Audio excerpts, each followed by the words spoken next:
जब महेंद्र अपने छोटे भाई लखन के बारे में साधु महाराज से पूछता है तो साधु जी लखन के उनके पास आने से लेकर दैत्य दंभिकासुर के पास जाने तक का सारा वृतांत कह सुनाते हैं। सारी बात सुन महेंद्र महात्मा जी के चरण पकड़ लेता है और कहता है, हे साधु महाराज, आप तो सर्वज्ञानी हैं। जब आपको दैत्य दंभिकासुर के रहस्य के बारे में पता था तो अवश्य आप ये भी जानते होंगे कि लखन का यहाँ से जाने के बाद क्या हुआ। हे महाराज, कृपया मुझे बताए कि आगे क्या हुआ। तब साधु बाबा गंभीर स्वर में बोले, हे वत्स, आगे वही हुआ जिसका मुझे पहले से ही भय था। मैंने लखन को जाने से पहले बार बार समझाया था और उसे अच्छी तरह से उस दुष्ट दानव की शक्तियों से अवगत भी करवाया था, पर उसने मेरी बात नहीं मानी और अपनी पत्नी को बचाने के लिए उस दैत्य से भिड़ गया। फलस्वरूप उस धूर्त दानव ने छल कपट से उसे भी पत्थर का बना दिया। इतना सुनते ही महेंद्र को कांटो तो खून नहीं, उसका चेहरा एकदम से पीला पड़ गया और हल्क सूख गया। कुछ दिन पहले ही तो उनके पिताजी उन्हें छोड़कर चले गए थे और अब उसे जान से भी प्यारा छोटा भाई लखन भी पत्थर का बन गया।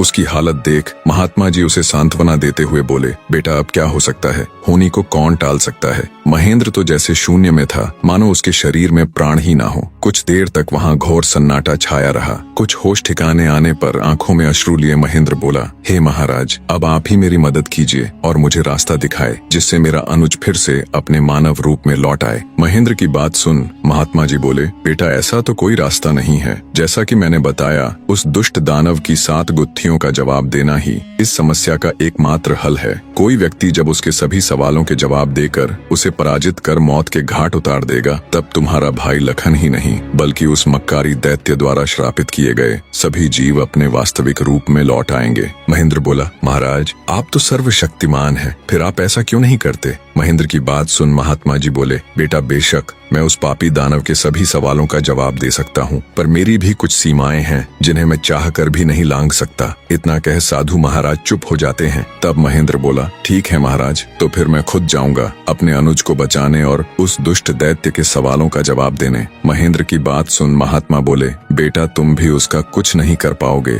फलत अपने भाई की तरह उसके जाल में फंसकर पत्थर के बन जाओगे। फिर भी अगर तुम जाने का निश्चय कर ही चुके हो तो एक बात का ध्यान रखना, वो दुष्ट तुम्हें भटकाने की कोशिश करेगा। उसकी बातों पर कोई भी प्रतिक्रिया दिए बिना सीधे उससे बस उसके सवाल पूछना। साधु महाराज के निर्देश सुन महेंद्र जी महाराज कह साधु से विदाई लेकर दैत्य दंभिकासुर की गुफा की ओर चल देता है। कठिन यात्रा करने के पश्चात महेंद्र उस भयानक गुफा के द्वार पर पहुंच जाता है और दैत्य दंभिकासुर को पुकारता है, हे दुष्ट दानव, बाहर आ, मैं आज तेरे सभी सवालों के जवाब दे तेरा काम तमाम कर दूंगा। महेंद्र की बातें जब दंभिकासुर सुनता है तो गुस्से में लाल पीला होकर भागता हुआ गुफा से बाहर आता है।